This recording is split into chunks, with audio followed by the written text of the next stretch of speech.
नमस्कार दोस्तों, स्वागत है आपका फोकस एजुकेशन के इस यूट्यूब चैनल पर। तो जैसा कि आप सब जानते हैं, इस चैनल के माध्यम से आपको कॉम्पिटिटिव एग्जाम से संबंधित तैयारी कराई जाती है और एकदम फ्री तैयारी कराई जाती है। सबसे पहले मैं उन स्टूडेंट को बता दूं जो पहली बार इस वीडियो को देख रहे हैं, इसी प्रकार की 44 विश्व भूगोल की वीडियो इस चैनल पर डाल दी गई हैं। आप प्लेलिस्ट में जाकर देख सकते हैं।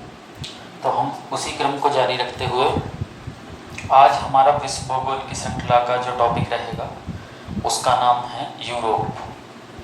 सबसे पहले आपको मैं मैप पर उसकी स्थिति बताता हूँ कि यूरोप की स्थिति है कहाँ पर। तो आप देखिए, सबसे पहले हम यूरोप की स्थिति पर बात करते हैं। तो ये देखेंगे आप, ये यूरोप है, ये यहाँ से इस तरीके से आपको दिख रहा होगा, ये यूरोप है और ये यूरोप की स्थिति है।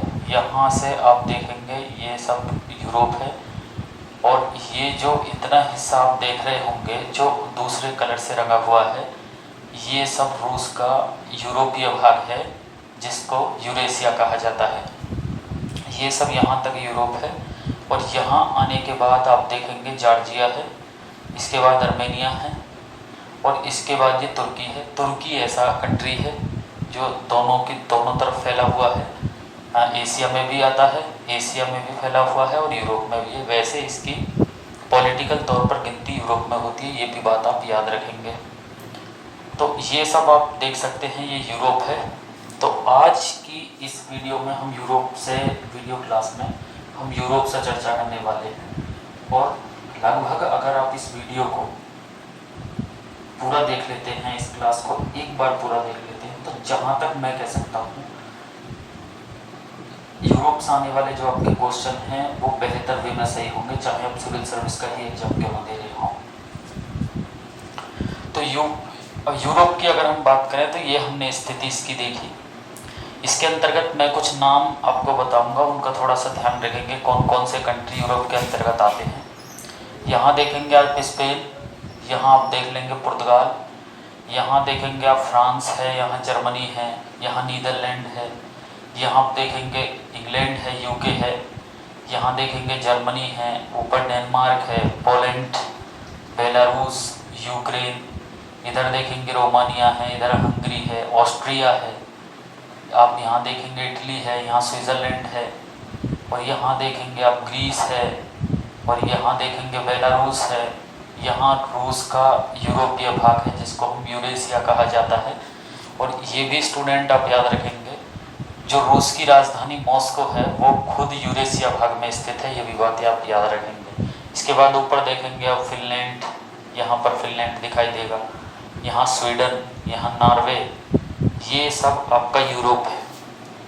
तो मुख्य रूप से आपके समझ में आ गया होगा कि यूरोप है कहाँ पर, यूरोप की वास्तविक स्थिति क्या है। पहले आप देखेंगे कि यूरोप से दो कॉन्टिनेंट लगे हुए हैं, पहले हम इनको अलग कर देते हैं। तो आप यहाँ से कुछ प्रश्नों को याद रखेंगे, अपने लिए नोट्स बनाएंगे। यहाँ जो आप देख रहे होंगे सीधा एक लाइन खींची हुई है और यहाँ एक ट्राइंगल आपको दिखाई देगा, ये लगभग मैंने प्रतीक लगाया है जो आपको यूराल पर्वत। तो यूराल पर्वत जो है, पहले तो ये याद रखना है कि ये रूस के यूरोपीय भाग में स्थित है। यूराल पर्वत रूस के यूरोपीय भाग में स्थित है और ये भी याद रखना है कि ये रूस के यूरोपीय भाग को रूस के एशियाई भाग से अलग करता है। कुल मिलाकर आप इतना याद रखेंगे कि यूराल पर्वत एशिया को यूरोप से अलग करता है। अब चूंकि हम इस बात को जानते हैं कि रूस के यूरोपीय भाग को यूरेशिया कहा जाता है और रूस के एशियाई भाग को साइबेरिया कहा जाता है, तो प्रश्न इस प्रकार भी एग्जाम में बन सकता है कि साइबेरिया को यूरेशिया से अलग करने वाले पर्वत का क्या नाम है, तो आप याद रखेंगे यूराल पर्वत। उसके बाद अगर आप नीचे देखेंगे तो एक यहाँ पर काला सागर दिखाई देगा, ये यहाँ पर पॉइंट है जहाँ काला सागर है और काला सागर यूरोप को एशिया से अलग करता है, ये भी बात आपको याद रखनी है।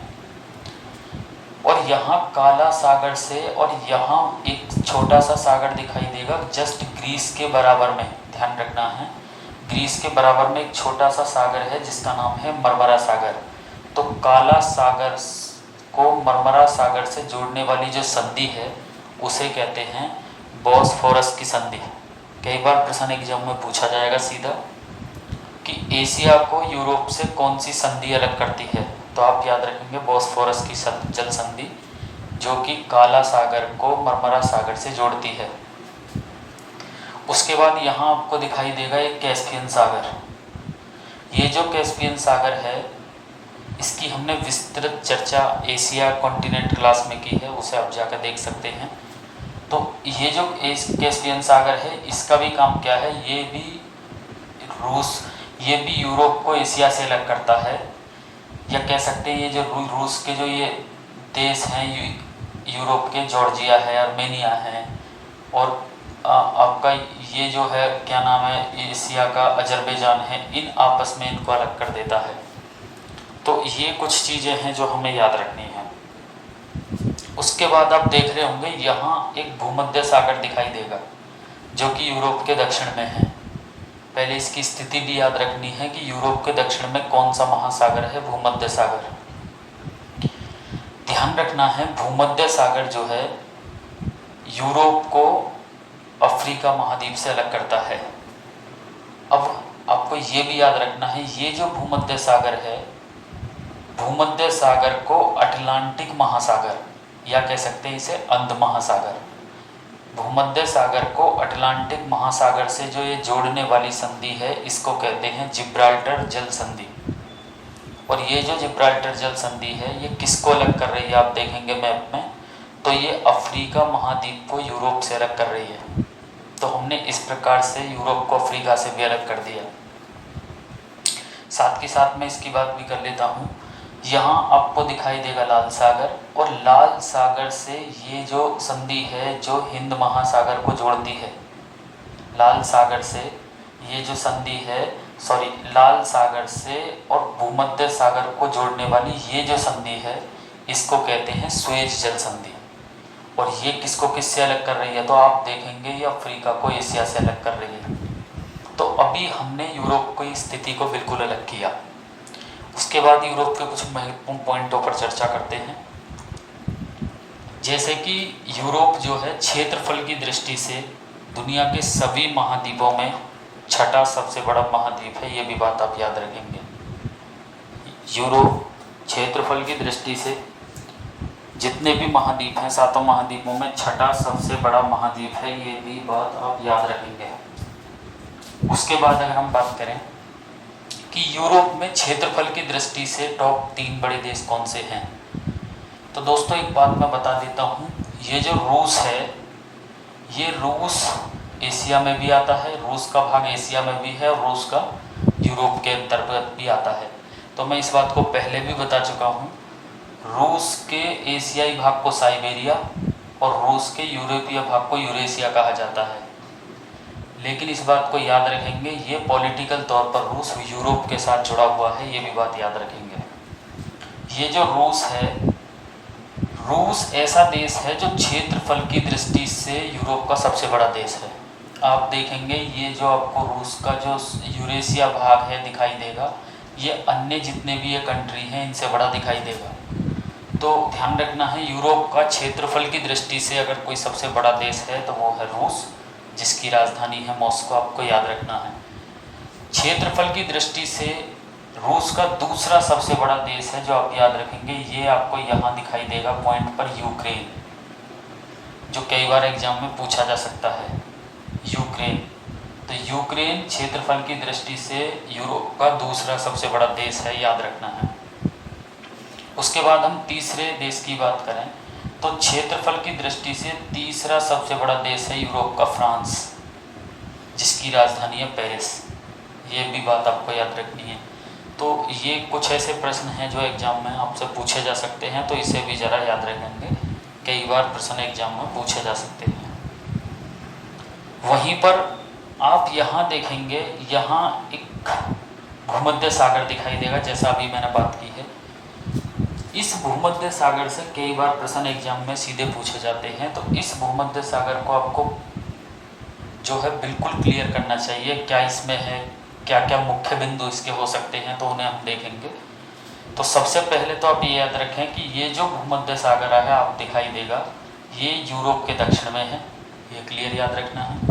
उसके बाद यूरोप के कौन कौन से देश इससे लगे हुए हैं, इससे सीमा बनाते हैं।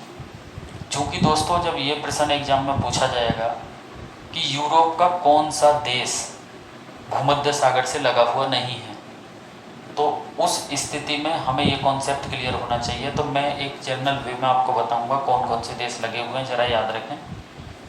देखिए, सीरिया और लेबनान और इजराइल, ये 3 देश तो आपके एशिया के लगे हुए हैं भूमध्य सागर से।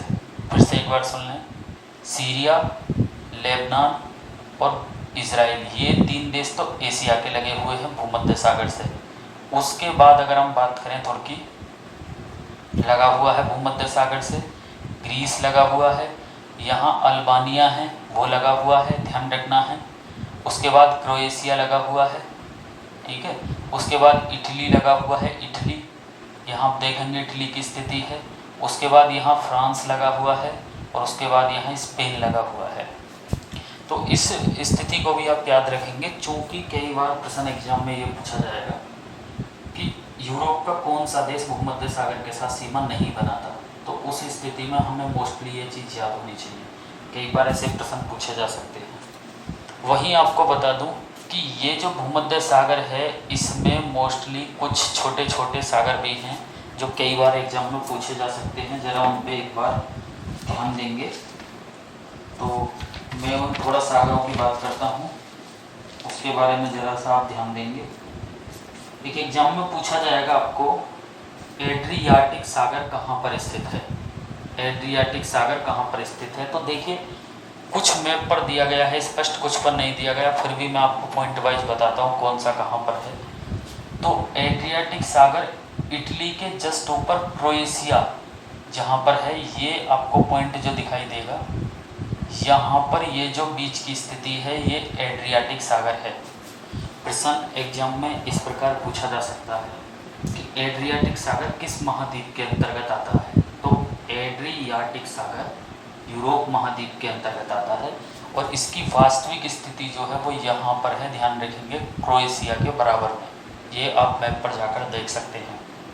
उसके बाद एक दूसरा एग्जाम में पूछा जाएगा, टाइरेनियन सागर, टाइरेनियन सागर कहाँ पर है।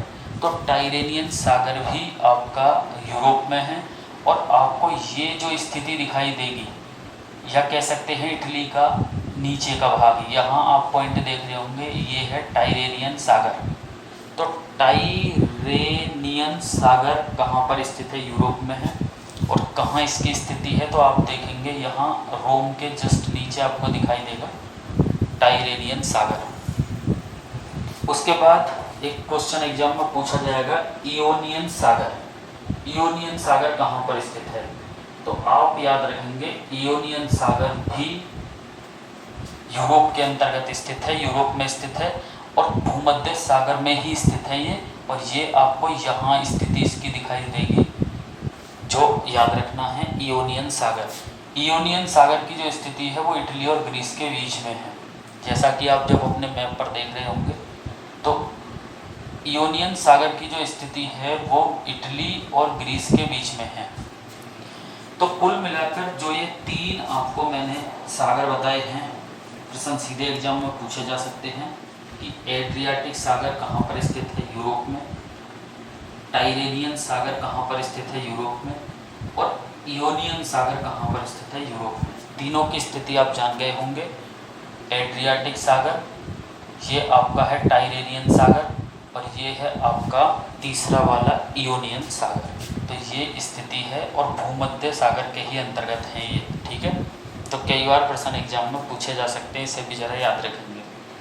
और ये जो आपको भूमध्य सागर दिखाई देगा, तो कई बार प्रश्न यहाँ से ये भी बन सकता है कि भूमध्य सागर चूँकि यूरोप के दक्षिण में है, तो भूमध्य सागर का सबसे बड़ा द्वीप कौन सा है। तो आपको याद रखना है, भूमध्य सागर का जो सबसे बड़ा द्वीप है वो ये है, आपको यहाँ पॉइंट पर दिखाई देगा, सिसिली। ये इटली के अंतर्गत आता है, ध्यान रखना है। ये जो पॉइंट है आपका यहाँ, जब आप यहाँ देखेंगे तो ये पॉइंट दिखाई देगा सिसिली, और भूमध्य सागर का सबसे बड़ा द्वीप सिसिली है, जो कि किसके अंतर्गत आता है, इटली के अंतर्गत आता है। ये बात भी आपको याद रखनी है, कई बार प्रश्न एग्जाम में पूछा जा सकता है। और ध्यान रखना है, चूँकि हम देख रहे हैं कि ये इटली के अंतर्गत आता है, तो इटली को सिसिली द्वीप से अलग करने वाली संधि का क्या नाम है, एग्जाम में पूछा जा सकता है, ध्यान रखना है। तो मैसीना जल संधि, ध्यान से सुनना है, क्या है मैसीना जल संधि, यहाँ दिखाई देगी। यहाँ मैसीना जल संधि की स्थिति है। मैसीना जल संधि इटली को सिसिली द्वीप से अलग करती है, ध्यान से सुनिए। मैसीना जल संधि यहाँ पर है। मैसीना जल संधि किसको किससे अलग करती है, इटली को, ध्यान से सुनना है, इटली को और सिसिली द्वीप से अलग करती है। लेकिन अगर एग्जाम में कभी पूछा जाता है कि ये जोड़ती किसको है, तो ये इन दो सागरों को जोड़ती है। अगर एग्जाम में पूछा जाता है ये टाइरेनियन सागर को, ये टाइरेनियन सागर को इयोनियन सागर से जोड़ती है, ध्यान से सुन लें। ये टाइरेनियन सागर को इयोनियन सागर से जोड़ती है, इयोनियन सागर से जोड़ती है। फिर से सुन लें, भूमध्य सागर का जो सबसे बड़ा द्वीप है वो है सिसिली। अब दूसरा पॉइंट याद रखेंगे, वो किसके अंतर्गत आता है, इटली के अंतर्गत। तीसरा पॉइंट यहाँ से बनेगा कि इटली को सिसिली द्वीप से अलग करने वाली संधि का क्या नाम है, तो इसका नाम है मैसीना जल संधि, ध्यान रखेंगे, प्रश्न पूछा जा सकता है। और ये संधि यहाँ पर है, क्लियर। किसको किससे जोड़ती है, तो आप याद रखेंगे टाइरेनियन सागर को इयोनियन सागर से जोड़ती है, यहाँ से यहाँ को। जबकि ऊपर वाला मैंने आपको बताया था, इसे कहते हैं एड्रियाटिक सागर। उसके बाद भूमध्य सागर में कुछ अन्य महत्वपूर्ण द्वीप भी हैं जो याद रखना है। ये यहाँ छोटा सा एक द्वीपों का समूह दिखाई देगा। इस पॉइंट पर जब आप देखेंगे अपने मैप पर जाकर, तो एक छोटा सा समूह दिखाई देगा जिसे कहते हैं बाली आरिक द्वीप समूह, बाली आरिक द्वीप समूह। तो प्रश्न एग्जाम में पूछा जा सकता है कि बाली आरिक द्वीप समूह किस महासागर में है, तो आप याद रखेंगे भूमध्य सागर में है। प्रश्न पूछा जा सकता है कि बाली आरिक द्वीप समूह किसके अंतर्गत आता है, तो आप याद रखेंगे चूंकि हम यूरोप का अध्ययन कर रहे हैं तो ये यूरोप के अंतर्गत आता है। उसके बाद एक छोटा सा द्वीप आपको इधर दिखाई देगा, यहाँ लीबिया के जस्ट ऊपर, कुछ मैप में दिखाया नहीं गया है, कुछों में है, तो उसका नाम है माल्टा। तो यहाँ एक माल्टा द्वीप भी दिखाई देगा। प्रश्न पूछा जाएगा माल्टा द्वीप किस महासागर में है, तो आप याद रखेंगे भूमध्य सागर में है। किसके अंतर्गत आता है, तो यूरोप महाद्वीप के अंतर्गत आता है। तो इस बात को भी आप अच्छी तरीके से याद रखेंगे, कई बार प्रश्न सीधा एग्जाम में पूछा जा सकता है, तो इसे आप बेहतर वे में याद रखें। उसके बाद दोस्तों बात करते हैं, यहाँ आप देखेंगे कि यहाँ एक आपको यूके दिखाई देगा, यूनाइटेड किंगडम, और नीचे दिखाई देगा आपको फ्रांस। यहाँ एक जल संधि है जो महत्वपूर्ण जल संधि है, जिसका नाम है डोवर जल संधि। प्रश्न एग्जाम में पूछा जा सकता है कि डोवर जल संधि किसको किससे अलग करती है, तो आप याद रखेंगे ये जो डोवर जल संधि है यहाँ पर, ये यूके को फ्रांस से अलग करती है। दूसरा पूछा जा सकता है कि डोवर जल संधि किसको किससे जोड़ती है, तो आप यहाँ देखेंगे ऊपर उत्तर महासागर है, तो ये उत्तर महासागर को बिस्के की खाड़ी से जोड़ती है। या ऐसा कह सकते हैं चूंकि बिस्के की खाड़ी किसके अंतर्गत आती है, अटलांटिक महासागर के, तो उत्तर सागर को अटलांटिक महासागर से जोड़ने वाली संधि को कहते हैं डोवर जल संधि। किसको किससे अलग करती है, यूके को फ्रांस से। तो प्रश्न यहाँ से भी कई बार स्टूडेंट पूछा जा सकता है एग्जाम में, ध्यान रखेंगे।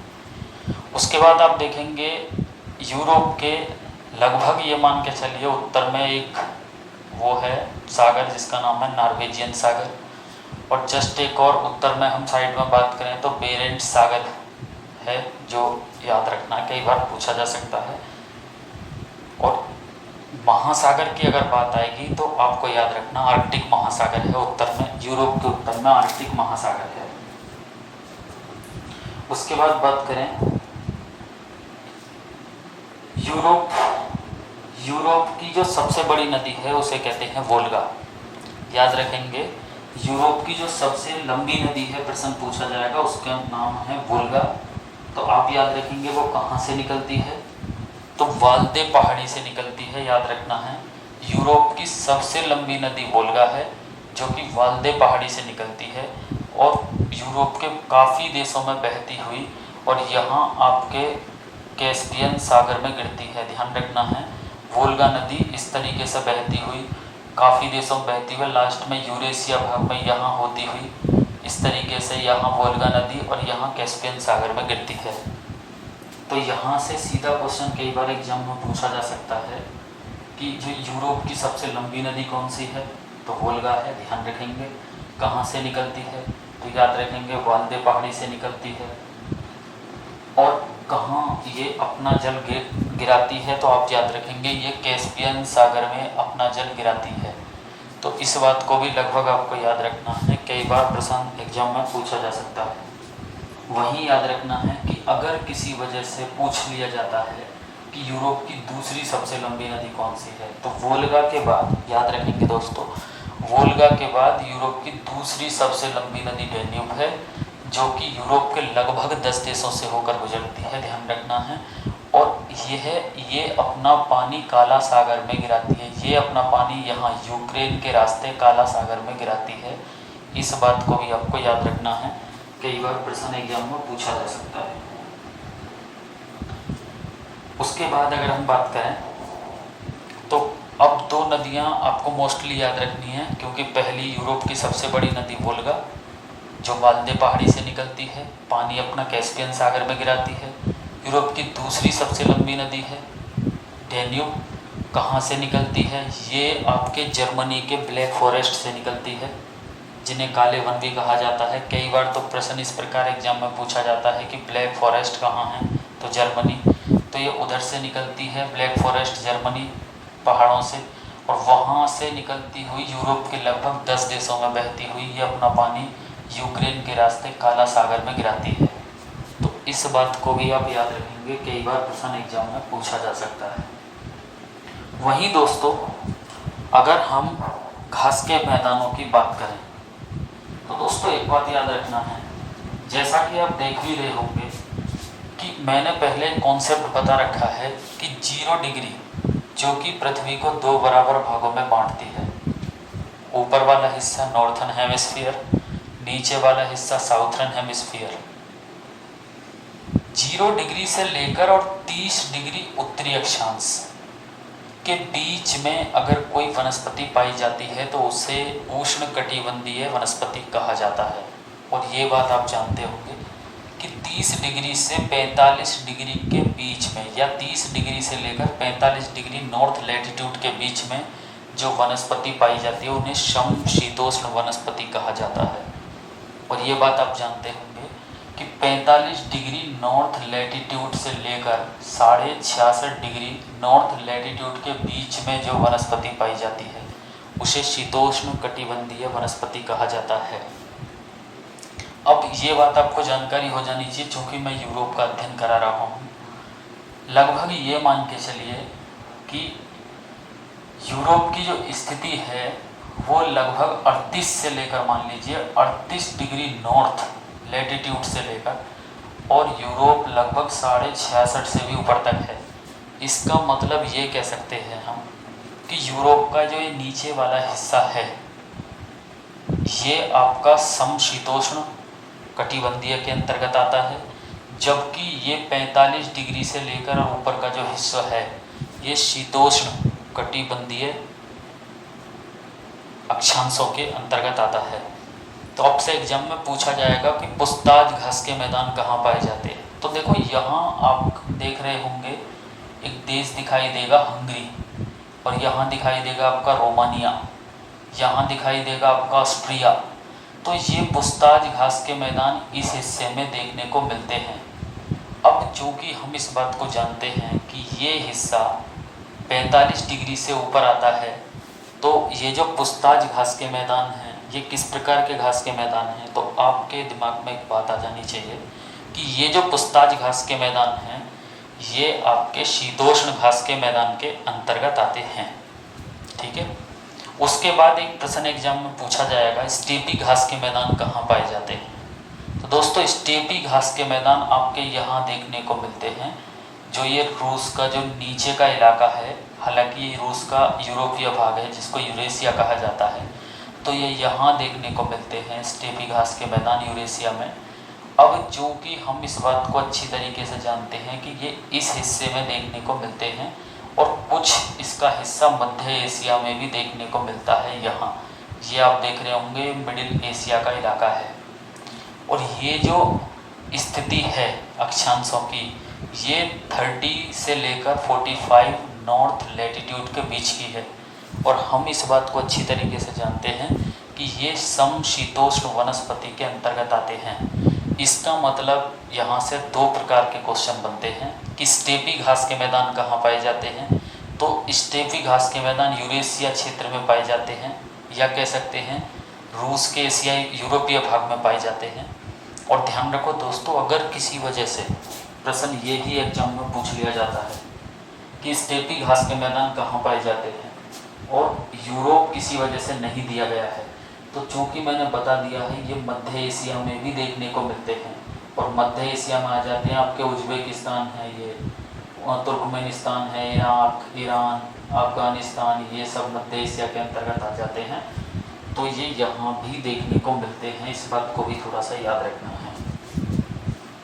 उसके बाद यूरोप के आगे पॉइंट की बात करते हैं। यूरोप का जो सबसे उच्चतम बिंदु है, तो याद रखना है आपको माउंट एल्ब्रस, जो यूरोप का सबसे उच्चतम बिंदु है माउंट एल्ब्रस, एग्जाम में पूछा जा सकता है। और ये जो उच्चतम शिखर है किस पर्वत श्रृंखला का है, तो इसे भी जरा याद रखेंगे, कॉकेसस पर्वत श्रृंखला है, जो कि ये भी क्या काम करती है, कॉकेसस पर्वत श्रृंखला ये भी यूरोप को एशिया से अलग करती है। तो कॉकेसस पर्वत श्रृंखला की जो सर्वोच्च चोटी है उसका नाम है माउंट एल्ब्रस, और कहाँ पर है, यूरोप में, रूस में स्थित है। ये भी बात आप याद रखेंगे। तो कहीं ना कहीं पे इस प्रकार के क्वेश्चन एग्जाम में पूछे जा सकते हैं, ध्यान रखेंगे। वहीं यूरोप का सबसे अगर निम्नतम बिंदु की बात करें तो नोट कर लीजिए, यूरोप का सबसे निम्नतम बिंदु है कैस्पियन सागर। ध्यान रखना है कैस्पियन सागर रूस। कुल मिलाकर अगर हम देखें तो यूरोप का सबसे उच्चतम बिंदु माउंट एल्ब्रस वो भी रूस में है, कॉकेसस पर्वत की उच्चतम चोटी है, और यूरोप का सबसे निम्नतम बिंदु कैस्पियन सागर वो भी रूस में है। ये बात भी आप याद रखेंगे, कई बार प्रश्न एग्जाम में सीधा पूछा जा सकता है, तो इसे जरा याद रखेंगे। वहीं अगर हम बात करें कि अगर एग्जाम में पूछा जाता है कि भाई ऐसा कौन सा महाद्वीप है जहाँ पर अधिक आयु वाले लोग देखने को मिलते हैं, तो आप याद रखेंगे यूरोप ही एक ऐसा महाद्वीप है। ये यूरोप एक ऐसा महाद्वीप है जहाँ पर लंबी आयु वाले लोग देखने को मिलते हैं। इसी कारण इसको क्या कहा जाता है, इसी कारण इस महाद्वीप को वृहद लोगों का महाद्वीप भी कहा जाता है। कई बार प्रश्न एग्जाम में पूछा जा सकता है, इसे भी जरा याद रखेंगे। उसके बाद अगर हम बात करते हैं नेक्स्ट पॉइंट की, तो आप याद रखेंगे यूरोप की सबसे बड़ी झील। तो ध्यान से सुनिए, यूरोप की सबसे बड़ी झील है लाडोगा झील। आप याद रखेंगे यहाँ पर एक झील दिखाई देगी जिसका नाम है लाडोगा झील। यूरोप की सबसे बड़ी झील है लाडोगा झील, और किसके अंतर्गत आती है याद रखना है, ये यूरेशिया क्षेत्र में स्थित है, इसका मतलब रूस के यूरोपीय भाग में स्थित है। तो याद रखेंगे यूरोप की सबसे बड़ी झील है लाडोगा झील, जो कि रूस में स्थित है। और ये भी बात याद रखेंगे कि ये दुनिया की 14वीं सबसे बड़ी झील भी है, इसे भी आप याद रखेंगे, इसको भी नोट कर लें। एग्जाम में पूछा जाएगा यूरोप की सबसे बड़ी झील कौन सी है, लाडोगा झील, कहाँ पर है, रूस में है। और ये दुनिया की कौन से नंबर की सबसे बड़ी झील है, तो आप याद रखेंगे कि ये दुनिया की 14वीं सबसे बड़ी झील भी है, इसे भी आप याद रखेंगे। हालांकि इसके अलावा ओमेगा झील और इस प्रकार की झीलें आपको और भी देखने को मिल सकती हैं रूस में, तो ये भी बात आप याद रखेंगे। उसके बाद अगर हम बात करते हैं कि यूरोप का सबसे बड़ा द्वीप कौन सा है, यूरोप का सबसे बड़ा द्वीप कौन सा है, तो जैसा कि आप देख रहे होंगे ये सब यूरोप है। यूरोप का सबसे बड़ा द्वीप आपको यहाँ दिखाई देगा, ये है यूके, यूनाइटेड किंगडम, ब्रिटेन। ये जो यूके है ये सबसे बड़ा द्वीप है यूरोप का, आप याद रखेंगे। और एग्जाम में पूछा जाएगा ये किस महासागर में है, तो आप देख रहे होंगे ये अटलांटिक महासागर में स्थित है, या कह सकते हैं उत्तर अटलांटिक महासागर में स्थित है। अब चूँकि अटलांटिक महासागर को अंध महासागर भी कहा जाता है, तो इसे ऐसा भी कह सकते हैं उत्तरी अंध महासागर में स्थित है। उसके बाद अगर एग्जाम में पूछा जाता है कि यूरोप का दूसरा सबसे बड़ा द्वीप कौन सा है, तो आपको दिखाई देगा यहाँ एक द्वीप दिखाई देगा जिसका नाम है आइसलैंड। तो यूरोप का दूसरा सबसे बड़ा द्वीप है आइसलैंड।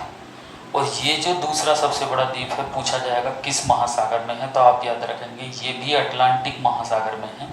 प्रश्न सीधा एग्जाम में पूछा जा सकता है, इसे भी ज़रा याद रखेंगे। उसके बाद अगर याद रख सकते हैं तो लिख लें, यूरोप का तीसरा सबसे बड़ा जो द्वीप है वो है आपका यहाँ दिखाई देगा आयरलैंड, यहाँ दिखाई देगा, ये तीसरा सबसे बड़ा द्वीप है, ये भी बात आप याद रखेंगे। तो द्वीप देखिए, इस वाले फैक्ट को आप दो तरीके से याद रखें। अगर एग्जाम में पूछा जाता है कि भूमध्य सागर का सबसे बड़ा द्वीप कौन सा है, तो ध्यान रखना है उस स्थिति में हमें यूरोप का सबसे बड़ा द्वीप नहीं करना है। भूमध्य सागर का सबसे बड़ा द्वीप है ये वाला पॉइंट सिसिली, जो कि इटली के अंतर्गत आता है। लेकिन ध्यान रखना है यूरोप का सबसे बड़ा द्वीप है यहाँ पर ब्रिटेन, यहाँ दिखाई देगा यूके, तो ये भी बात आप याद रखेंगे। और जबकि यूरोप का दूसरा सबसे बड़ा द्वीप है आइसलैंड और यूरोप का तीसरा सबसे बड़ा द्वीप है यहाँ पर दिखाई देगा आयरलैंड। तो इस स्थिति को भी आप याद रखेंगे, कई बार प्रश्न सीधा एग्जाम में पूछा जा सकता है, तो इसे भी ज़रा याद रखेंगे। अब चूँकि ये भी आपका यूरोप के अंतर्गत आता है, जैसा कि मैं पिछली वीडियो क्लास में बता चुका हूँ, ये जो आप देख रहे होंगे दुनिया का सबसे बड़ा द्वीप जिसे ग्रीनलैंड कहा जाता है, जो कि डेनमार्क के अंतर्गत आता है। तो हम जानते हैं ये डेनमार्क यूरोप के अंतर्गत आता है। तो आप ये बात जान लें कि ये जो दुनिया का सबसे बड़ा द्वीप है ये पॉलिटिकल तौर पर यूरोप के साथ जुड़ा हुआ है। तो प्रश्न एग्जाम में पूछा जाएगा कि डेनमार्क जल संधि, आपको यहाँ एक जल संधि दिखाई देगी, जब आप मैप पर देखोगे तो यहाँ एक जल संधि दिखाई देगी, डेनमार्क जल संधि। प्रश्न पूछा जाएगा कि डेनमार्क जल संधि जो है किसको किससे अलग करती है, तो आप देंगे इसका जवाब कि ये ग्रीनलैंड को आइसलैंड से अलग करती है, ध्यान रखना है। और किसको किससे जोड़ती है, तो